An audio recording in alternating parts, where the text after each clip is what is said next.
او څو ورځې مخکې چې د نوښار ضلعې په منډکي شریف کې کومه زړه دردونکې واقعه مخې ته راغلې وه، کاکا او د کاکا بچي رالګېدلي دي. یو 3 تنکي ګلالي ځوانان یې وژلي دي، د هغې 2 تورسرې پیغلې کونډې شوي دي او د هغه 1-2 واړه ماشومان چې هغې ایله د بابا ټکي زده کړي وو هغه یتیمانان شو. خو د نوښار ضلعې د ازاخیل پولیس سټیشن پولیس په دغه کې ډېره غټه کاروایي کړې ده او دغه 3 واړه قاتلان یې ګرفتار کړي دي. دا وخت موجود یم د ازاخیل پولیس سټیشن کې، ما سره د دې پولیس سټیشن انویسټیګیشن افسر نیک زمان صاحب ولاړ دی. باقي تفصیلات د هغوی نه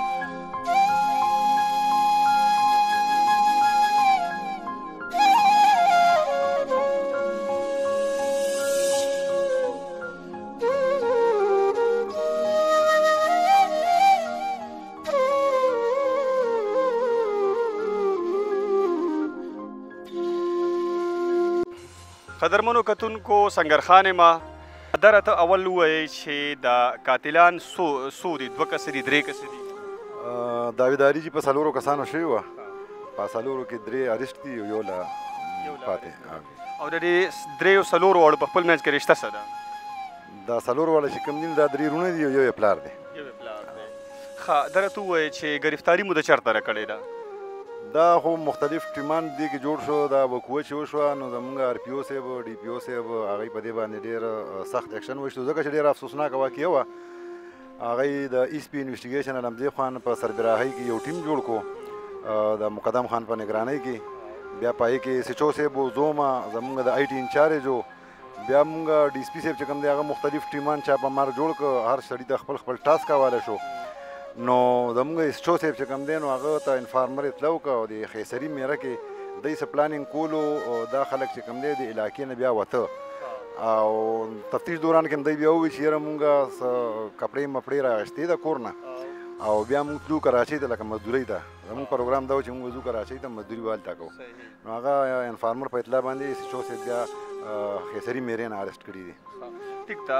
نیک زمان صاحب یو سوال درنه بل کوم چې خلک داسې قسمه واقع وکړي نو هغوی کوشش دا وي چې فورا دغه علاقې نه دغه کلي نه خپې وباسي. دوی داسې 3 کسه وژلي دي، په رڼا ورځ یې وژلي دي او بیا هم دلته کې په نوښار کې وو. د دې په شا باندې څه وه؟ د دوی څه مالي څه مسلې وې؟ د دوی زړورتیا وه؟ څه وجه وه؟ چونکې هغوی 4 رونو نو په هغې کې 4 کې چې 3 کم دی نو 3 خو لاړه ختم شو که نه. دغه یو غریب پاتې شو نو دی خو د هغه نه دا دغه نه وه که نه چې ګینیاره دا یو به مونږ پسې ګرځي او نه هغه ورپسې ګرځېدو، ځکه چې هغه غریب خپل هم اوس پریشانۍ کې دی. خو تاسو که وګورئ نو دا پلوسۍ، خیسرۍ، لکړې دا ټوله غریزه علاقه ده، پهاړي علاقه ده. پهاړي نو په پهاړي علاقه کې بیا چیسینګ کولو یا سړی معلومول ډېر مشکل دي. خو زمونږ ټیمان چې کوم دی نو ځای په ځای خوارو او دا دی په دغه ورځ باندې د غر نه راکوز شوي دي او دی چې دا څونه شپې کړي دي دا په غره کې لکه یو ځای بل دی دغه کړي دي نو دی بیا د غره نه راکوز شوي پلانینګ یې کولو چې یاره تر کومې مونږ دې غر کې پاتې کېږو که نه. نو بس چې راکوز شوي دي بس ښه وه، خدای پاک مونږ ته کامیابي راکوله. نو هغه انفارمر په اطلاع باندې بیا اسچو صاحب کاروایي وکړو، دا 3 کسان اریسټ کړو. یو چې کوم پاتې دی نو د هغه متعلق هم اطلاع ده چې هغه هم علاقه کې دی لا او هغه پسې هم لګیا ټیمان چې کوم دی نو کاروایي شروع ده. انشاءالله زر به هغه ونیول شي. ټیک ده. نیک زمان صاحب هلته کې چې مونږ انټرویوز کړي دي د مقتولینو د ورور نه، نو هغه وایي چې دا د حسد وجه ده. نور څه وضاحت هغه مونږ له نه راکوو. ستاسو څه انویسټیګیشن دوی ولې په دې اقدام باندې مجبوره شو چې 3 تنکي ګلالي ځوانان ووژني؟ دې باره کې به دا ووایم چونکې په تربورولۍ کې زموږ د معاشره داسې ده چې په تربورولۍ کې یو تربور ستا ښه کېږي که نه نو بل تربور هغه نه برداشت کوي. بله خبره دا وه چې دی د جیداد تقسیم چې کوم نیکه کړی نو په هغې باندې هم دی ناراضه و. بس دغه حسد او کینه بغض هم او دغه ناراضګي هم وه د جیداد د تقسیم. بس داسې بهانه شو ورته په دغه ټایم باندې دی ناست و، مطلب دی نیکه سره دی ناست و، خبرې کولې هم په دغه تقسیم باندې او په هغې کې نیکه او د دې ملزمانو د پلار دی خپلو کې هم په دغه باندې تکرار شروع کړو چې زما عیسی ښه نه ده او د هغوی ښه ده. په دغې باندې به دی بیا په حسد او په بغض دغه کې راغله. نو نور څه داسې خاص خبرې نشته. حالانکې هغه ځمکه هم دونه قیمتي نه ده. دا څونه دغه چې نقصان چې وشو که نه دا 3 ځوانان لاړه نو د دې 3 ځوانانو د دغه نه هغه دونه قیمتي نه ده. صحیح. بل راته دا ووایئ چې دوی د دې لپاره مخکې نه څه پلانینګ کړی و که نه دا واقعه بای اکسیډنټ وشوه؟ بل دویم سوال دا دی چې دوی خو را درې ووژل، دا یو هلک پاتې شوی دی، که انکیس دا په دغه ځای کې موجود وی نو دوی دا هم وجو که نه؟ موجود خو ټولو به د ده پوره نه وه، د ده لا رزق و. الان کې هغوی په پلانینګ خو به زه ځکه ووایم چې په پلانینګ دی چې هر یو ملزم سره چې کوم دی تماچه ده په بډه باندې که نه، نو پلانینګ خو بالکل و، ځکه چې یو ډس کړی دی نو بیا ټولو تماشې راویستې دي او بس بیا ټسار شروع شوی دی.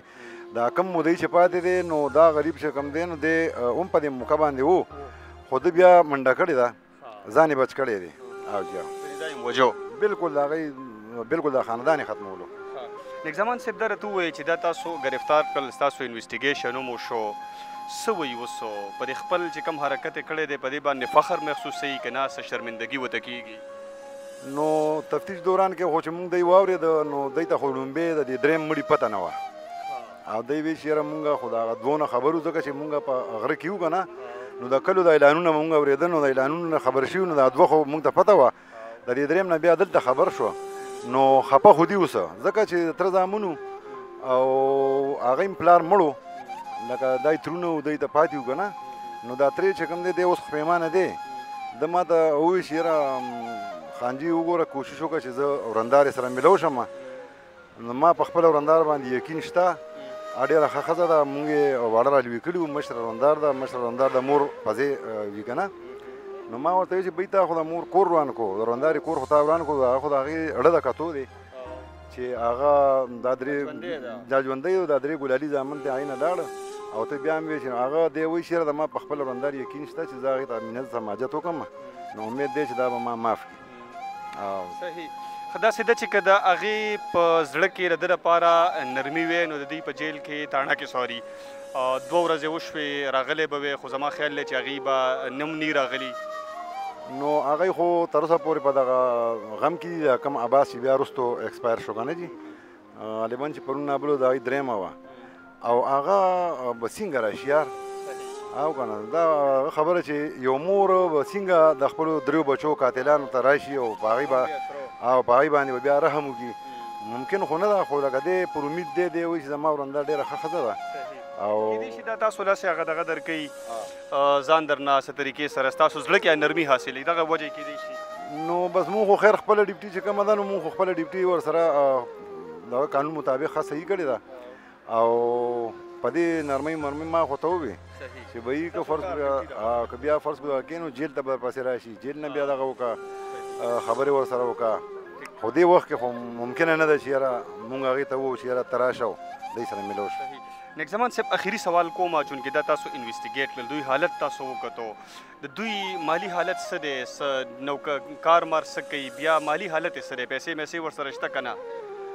د دوی مالی حالت خو کمزوری دی، لکه هغه لیول ته هنر رسي که نه، ځکه چې د پلار یې کم دی نو دی ټیکسي چلوي، بل چې موږ سره کم ارسټ اکیوز دی نو هغه ټیلر دی، بل ارسټ اکیوز چې کم دی دیاړي مار دی، یو چې کوم ارسټ نه دی نو هغه اکیوز متعلق دی وایي چې هغه هم ټیکسي چلوي، کیري ډبه چلوي که نه، نو مالي حالت یې دونه ښه نه دی.